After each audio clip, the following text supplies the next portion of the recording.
from A Clockwork Orange. What's it going to be then, eh? I take it up now, and this is the real weepy and like tragic part of the story beginning, my brothers and only friends, in State Jail number 84F. You will have little desire to sluice you all the cally and horrible razzcas of the shock that sent my dad beating his bruised and crobby rookas against unfair like bog in his heaven, and my mum squaring her rot for ow in her mother's grief at her only child and son of her bosom like letting everybody down real horror show.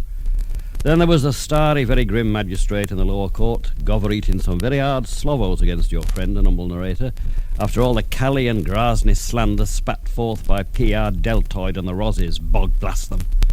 Then there was being reprimanded and remanded in filthy custody among bonny perverts and prestoopniks. Then there was the trial in the higher court with judges and a jury, and some very nasty slovos indeed gover-eated in a very like solemn way, and then guilty and my mum boo-ooing when they said 14 years, oh my brothers. So here I was now, 2 years just to the day of being kicked and clanged into Starjar 84F, dressed in the height of prison fashion, which was a one-piece suit of a very filthy like cowl colour, and the number sewn on the groody part just above the old tick-tocker and on the back as well, so that going and coming I was 6655321 and not your little droog Alex not no longer. What's it going to be then, eh? It had not been like edifying, indeed it had not, being in this grahzny hellhole and like human zoo for 2 years, being kicked and toll-shocked by brutal bully warders and meeting bonny leering like criminals, some of them real perverts, and ready to dribble all over a luscious young malchick like your storyteller. And there was having to rabbit in the workshop at making matchboxes and itty round and round and round the yard for like exercise. And in the evening sometimes some starry prof-type vec would give a talk on beetles or the Milky Way or the glorious wonders of the snowflake. And I had a good smeck at this last one because it reminded me of that time of the toll-shocking and sheer vandalism with that dead coming from the public biblio on a winter's night when my droogs were still not traitors and I was like happy and free. Of these droogs I had sluiced but one thing, and that was one day when my P&M came to visit and I was told that Georgie was dead. Yes, dead, my brothers, dead as a bit of dog cal on the road. Georgie had led the other two into a like very rich Chaloviek's house, and there they had kicked and toll-shocked the owner on the floor, and then Georgie had started to raz-raz the cushions and the curtains, then old Dim had cracked at some very precious like ornaments, like statues and so on, and this rich beat-up Chaloviek had raged like real bazoomny and gone for them all with a very heavy iron bar. His being all raz-draz had given him some gigantic strength, and Dim and Pete had got out through the window, but Georgie had tripped on the carpet and then brought this terrific swinging iron bar crack and splooge on the Gulliver, and that was the end of traitorous Georgie. The starry murderer had got off with self-defence, as was really right and proper. Georgie being killed, though it was more than 1 year after me being caught by the Millicents, it all seemed right and proper and like fate. What's it going to be then, eh? I was in the Wing Chapel, it being Sunday morning, and the prison Charlie was gover-eating the word of the Lord. It was my rabbit to play the starry stereo, putting on solemn music before and after, and in the middle too when hymns were sung. I was at the back of the Wing Chapel. There were 4 along here in Starjar 84F, near where the warders or chassos were standing with their rifles and their dirty bolshy blue brutal jowls, and I could video all the plennies sitting down sluichy in the slovo of the Lord in their horrible cowl-coloured prison platties, and a sort of filthy von rose from them, not like real unwashed, not grassy, but like a special real stinking von which you only got with the criminal types, my brothers, a like dusty, greasy, hopeless sort of a von. And I was thinking that perhaps I had this von too, having become a real plenny myself, though still very young. So it was very important to me, oh my brothers, to get out of this stinking grahzny zoo as soon as I could, and as you will viddy if you keep reading on, it was not long before I did. What's it going to be then, eh? Said the prison Charlie for the third raz. Is it going to be in and out of institutions like this, though more in than out for most of you? Or are you going to attend to the divine word and realise the punishments that await the unrepentant sinner in the next world as well as in this? A lot of blasted idiots you are, most of you, selling your birthright for a saucer of cold porridge, the thrill of theft, of violence, the urge to live easy. Is it worth it when we have undeniable proof, yes, incontrovertible evidence that hell exists? I know, my friends, I have been informed in visions that there is a place, darker than any prison, hotter than any flame of human fire, where souls of unrepentant criminal sinners like yourselves, and don't leer at me, damn you, don't laugh, like yourselves, I say, scream in endless and intolerable agony, their noses choked with the smell of filth, their mouths crammed with burning ordure, their skin peeling and rotting, a fireball spinning in their screaming guts. Yes, yes, yes, I know. At this point, brothers, a plenny somewhere or other near the back row let out a shoom of lip music. And then the brutal chassels were on the job right away, rushing real scorry to what they thought was the seed of the shoom, then hitting out nasty and delivering tolchocks left and right. Then they picked out one poor trembling plenny, very thin and malenky and starry too, and dragged him off. But all the time he kept creeching, "It wasn't me, it was him, see?" Well, that made no difference. He was tolchocked real nasty, and then dragged out of the wing chapel, creeching his Gulliver off. "No," said the prison Charlie, "listen to the word of the Lord." Then he picked up the big book and flipped over the pages, keeping on wetting his fingers to do this by licking them, splurge, splurge. He was a bolshy, great burly bastard with a very red litso, but he was very fond of myself, me being young and also now very interested in the big book. It had been arranged as part of my, further education to read in the book and even have music on the chapel stereo while I was reading, oh my brothers. And that was real horror show. They would lock me in and let me slooshy holy music by J.S. Bach and G.F. Handel, and I would read of these starry Yehudis tolchocking each other and then peating their Hebrew vino and getting onto the bed with their wives like handmaidens, real horror show. That kept me going, brothers. I didn't so much cop at the later part of the book, which is more like all preachy gobber-eating and fighting and the old in-out, in-out. But one day the child said to me, squeezing me tight with his bolshy beefy ruka, 6655321, think on the divine suffering, meditate on that, my boy. And all the time he had this rich Manny Von of Scotch on him, and then he went off to his little cantora to peat some more. So I read all about the scourging and the crowning with thorns and the cross vesh and all that cal, and I viddied better that there was something in it. While the stereo played bits of lovely Bach, I closed my glasses and busied myself helping in and even taking charge of the tolchocking and the nailing in, being dressed in a light toga that was in the height of Roman fashion. So being in Starja 84F was not all that wasted, and the governor himself was very pleased to hear that I had taken to religion, and that was where I had my hopes. This Sunday morning, the Charlie read out from the book about Chelovieks who slooshed the Slovo and didn't take a blind bit, being like a domy built upon sand, and then the rain came splash and the old boomer boom cracked the sky, and that was the end of that domy. But I thought that only a very dim Vec would build his domy upon sand, and a right lot of real sneering droogs and nasty neighbours a Vec like that would have, them not telling him how dim he was doing that sort of building. Then the Charles creached, "Right, you lot, we'll end with hymn number 435 in the prisoner's hymnal." Then there was a crash and plop and a whish, whish, whish, while the plennies picked up and dropped and lick-turned the pages of their grahzny and malenky hymn books, and the bully fierce warders creached, "Stop talking there, bastards! I'm watching you, 920537. Of course, I had the disc ready on the stereo, and then I let the simple music for organ only come belting out with a growl, wow, wow, wow, wow, wow. Then the plennies started to sing real horrible. "Weak tea are we, new brewed, but stirring make all strong. We eat no angel's food, our times of trial are long." They sort of howled and wept, these stupid Slovos, with the Charlie light whipping them on with, "Louder, damn you, sing up!" And the warders creeching, "Just you wait, 7749222, and one on the turnip coming up for you, filth." Then it was all over, and the Charlie said, "May the Holy Trinity keep you always and make you good. Amen." And the shamble out began to a nice choice bit of Symphony No. 2 by Adrian Schweigselber, chosen by your humble narrator, oh my brothers. What a lot they were, I thought, as I stood there by the starry chapel stereo, viddying them all shuffle out, going meh and bah like animals, and up your piping with their grahzny fingers at me, because it looked like I was very special favoured. When the last one had slouched out, his rukas hanging like an 8, one warder left giving him a fair loud tolchock on the back of the Gulliver, and when I had turned off the stereo, the Charlie came up to me, puffing away at a cancer, sitting in his starry Bogman's platies, all lacy and white like a debauchka's, and said, "Thank you, as always, little 6655321, and what news have you got for me today?" The idea was, I knew, that this Charlie was after becoming a very great holy Cheloviek in the world of prison religion, and he wanted a real horror show testimonial from the governor, so he would go and gover-eat quietly to the governor now and then about what dark plots were brewing among the plennies, and he would get a lot of this cal from me. A lot of it would be all made up, but some of it would be true, like for instance the time it had come through to our cell on the water pipes, knock, knock, knocky, knock, knock, knock, knock, knock, that Big Harry Man was going to break. He was going to toll-chock the warder at slop time and get out in the warder's platties.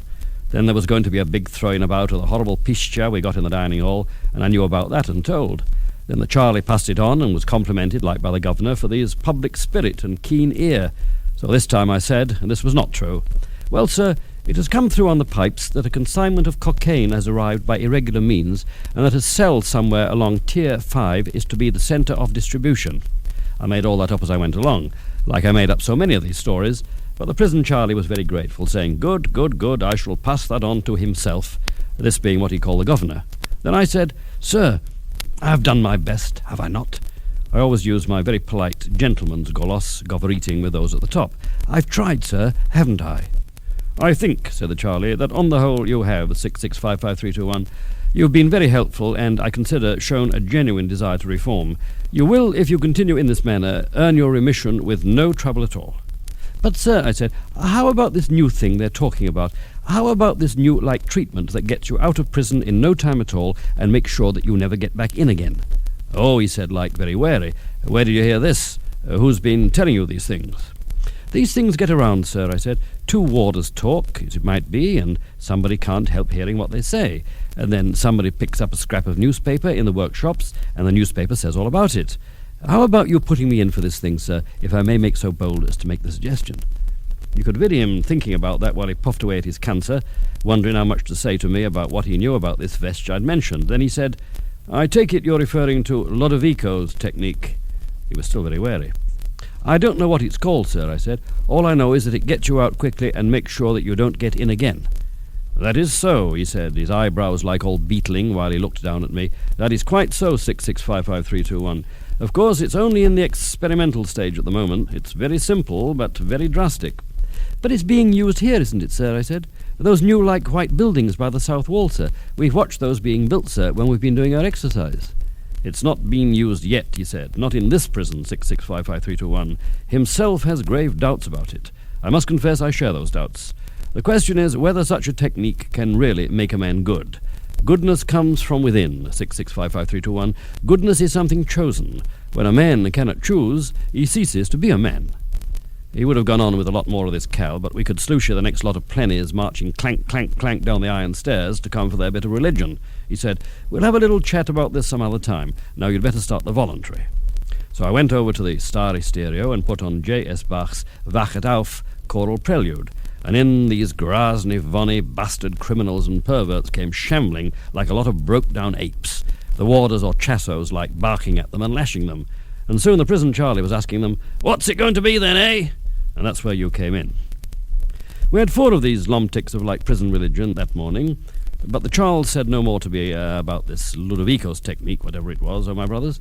When I'd finished my rabbit with the stereo, he just gover-eated a few slovos of thanks, and then I was privateated back to the cell on Tier 6, which was my very vonny and crammed home.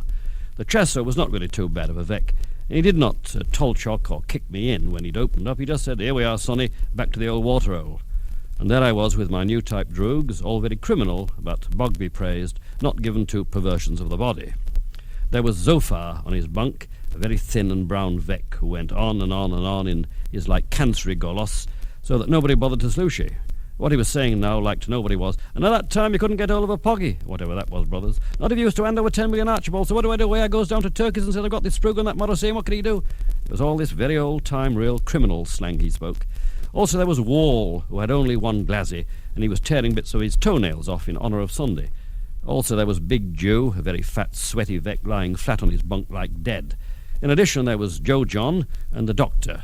Joe John was very mean and keen and wiry, and had specialised in sexual assault. And the doctor had pretended to be able to cure Sif and Gon and Gleet, but he had only injected water. Also he had killed off 2 Dvochkas instead, like he had promised, of getting rid of their unwanted loads for them. They were a terrible grahzny lot, really, and I didn't enjoy being with them, my brothers, any more than you do now, but it won't be for much longer. Now, what I want you to know is that this cell was intended for only 3 when it was built, but there were 6 of us there, all jammed together, sweaty and tight. And that was the state of all the cells in all the prisons in those days, brothers, and a dirty, cally disgrace it was, there not being decent room for a Cheloviak to stretch his limbs. And you will hardly believe what I say now, which is that on this Sunday they brossatted in another plenty. Yes, we had a horrible pisture of dumplings and vonny stew, and were smoking a quiet cancer each on our bunks, when this Vec was thrown into our midst. It was a chinny, starry Vec, and it was him who started creeching complaints before we even had a chance to vary the position. He tried to, shake the bars, creeching, "I demand my sodding rights, this one's full up, it's a bleeding in position, that's what it is." But one of the chassos came back to say that he had to make the best of it and share a bunk with whoever would let him. Otherwise it would have to be the floor. "And," said the warder, "it's going to get worse, not better. A right dirty criminal world you lot are trying to build." Well, it was the letting in of this new Chiloviec that was really the start of my getting out of the old Stadger, for he was such a nasty, quarrelsome type of plenny, with a very dirty mind and filthy intentions, that trouble natchinatted that very same day. He was also very boastful, and started to make with a very sneery litzo at us all, and a loud, proud golos. He made out that he was the only real horosho prestupnik in the whole zoo, going on that he'd done this and done the other, and killed 10 roses with one crack of his rooker and all that cow. But nobody was very impressed, oh my brothers. So then he started on me being the youngest there, trying to say that as the youngest, I ought to be the one to zaz snoot on the floor and not him.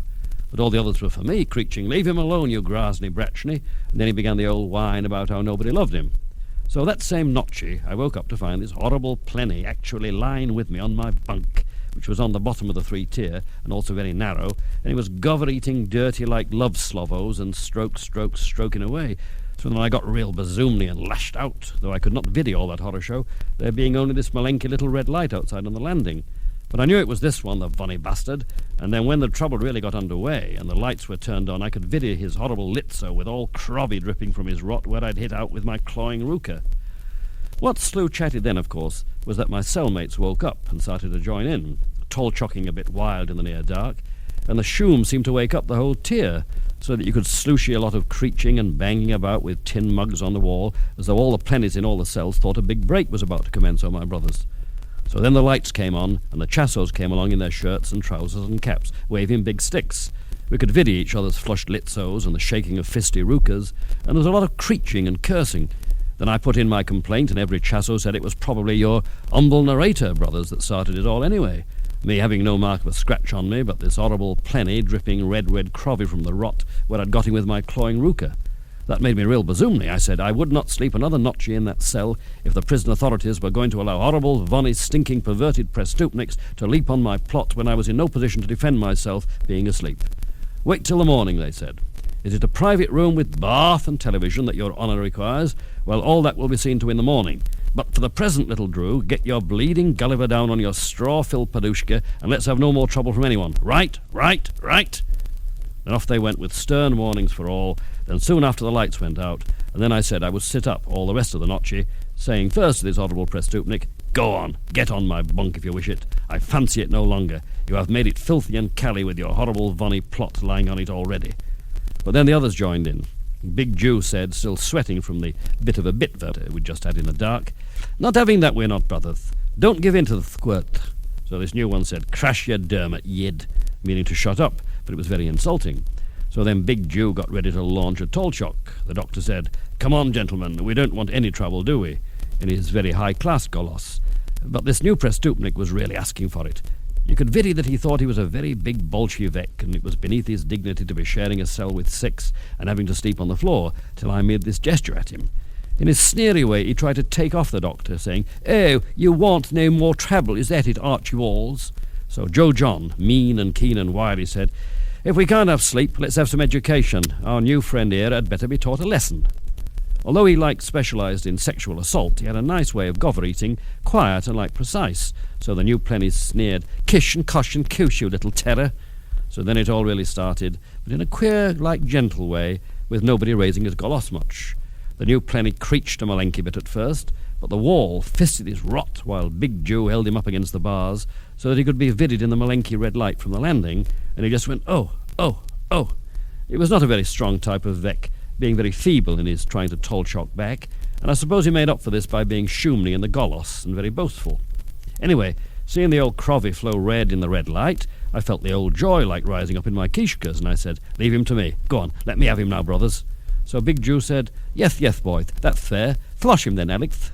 So they all stood around while I cracked at this prestupnik in the near dark. I fisted him all over, dancing about with my boots on, though unlaced, and then I tripped him, and he went crash, crash onto the floor. I gave him one real horror show kick on the Gulliver, and he went, "Oh!" Then he sort of snorted off to like sleep, and the doctor said, "Very well, I think that will be enough of a lesson," squinting to vary this downed and beaten up Beck on the floor. "Let him dream perhaps about being a better boy in the future." So we all climbed back into our bunks, being very tired now. What I dreamt of, oh my brothers, was of being in some very big orchestra, hundreds and hundreds strong, and the conductor was like a mixture of like Ludwig van and G.F. Handel, looking very deaf and blind and weary of the world. I was with the wind instruments, but what I was playing was like a white pinky bassoon made of flesh and growing out of my plot, right in the middle of my belly. And when I blew into it, I had to smack ha ha ha very loud because it like tickled. And then Ludwig van G.F. got very razdraz and bazoomny. Then he came right up to my litzo and screeched loud in my uko, then I woke up like sweating. Of course, what the loud shoom really was the prison buzzer going brr, brr, brr. It was winter morning and my glasses were all cally with sleep glue, and when I opened up they were very sore in the electric light that had been switched on all over the zoo. Then I looked down and vidded this new prestupnik lying on the floor, very bloody and bruisy and still out, out, out. Then I remembered about last night, and that made me smeck a bit. But when I got off the bunk and moved in with my bare noga, there was a feel of like stiff coldness, so I went over to the doctor's bunk and shook him, him always being very slow at waking up in the morning. But he was off his bunk scurry enough this time, and so were the others, except for Wall, who slept like dead meat. Very unfortunate, the doctor said. A heart attack, that's what it must have been. Then he said, looking round at us all, "You really shouldn't have gone for him like that. It was most ill-advised, really." Joe John said, Come, Doc, you weren't all that backward yourself in giving him a sly bit of fist." Then Big Jew turned on me, saying, "Alex, you were too impetuous. That last kick was a very, very nasty one."